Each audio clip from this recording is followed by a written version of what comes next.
We're going to look at another example of the chain rule extended to more than two functions. Our new function this time is y equals 1 minus the square root of 2x plus 4, all raised to the negative first power. Okay, so first things first, you might want to do a little rewriting, particularly that radical. We can't get too far with that, so I'm going to rewrite that square root as a 1/2 power. Okay, and then everything's to the negative first. Remember that you cannot distribute that exponent of -1 because you're blocked by the subtraction right here, so don't try to do that, tempting as it may be. All right, so we've got a rewrite there, and there are definitely multiple layers to this function, so we're going to use multiple chain rules. All right, so I'm going to run it with the cover-up rule. And we'll do dy dx equals, and we'll do our first cover up. So looking for our outer function, well, we have these big parentheses here raised to the -1 power. So our outer function is the taking things to the -1 power function. So we're going to cover up all of this stuff inside here. Okay, and it's just purple rectangle to the -1. Or in the case of you doing this by hand, it might be your fingers to the -1 power. Okay, whatever you're covering up with. All right, so the derivative of that is -1 times big purple rectangle to the -2 power. There's big purple rectangle right there.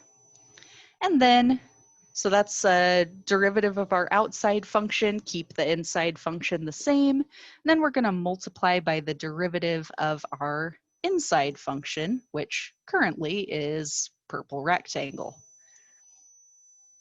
Okay, but now you know what we're going to do. We're going to uncover things. We're going to get rid of purple rectangle and see what it really is, what's hiding under there. Ta-da, it's 1 minus 2x plus 4 to the 1/2 power. So we put that in. 2x plus 4 to the 1/2 power, 1 minus 2x plus 4 to the 1/2 power. Okay, cool. And now this first part, that's basically done. We've done the derivative there. We can set that aside. We're just going to keep dragging it along through the next steps of the problem, but nothing's really going to change with that. Okay. We do need to continue taking the derivative of the second factor here. So let me drag this portion along. Okay. And then for this derivative, okay, well, there's not a inner function immediately because the derivative of 1 is just 0. We know that because it's a constant.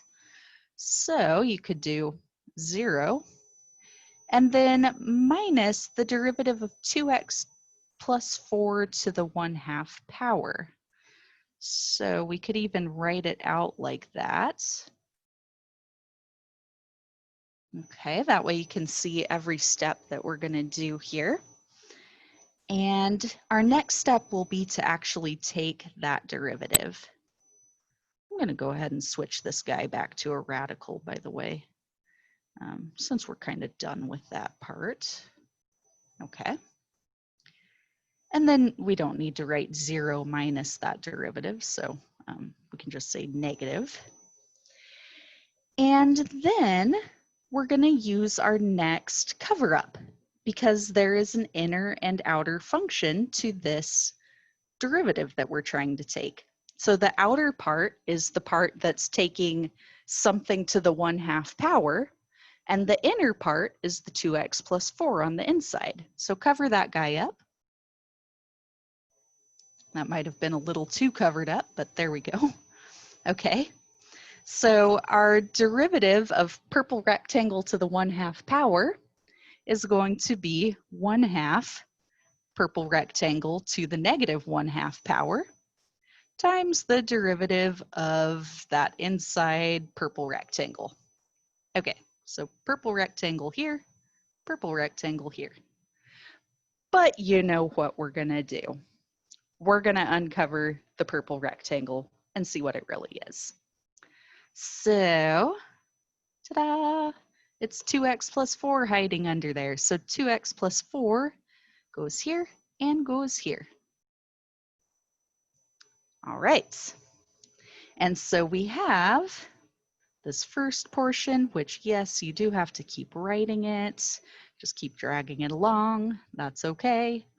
All right, so we've got negative 1/2 2x plus 4 to the negative 1/2 power, and then times the derivative of 2x plus 4, which is just going to be 2.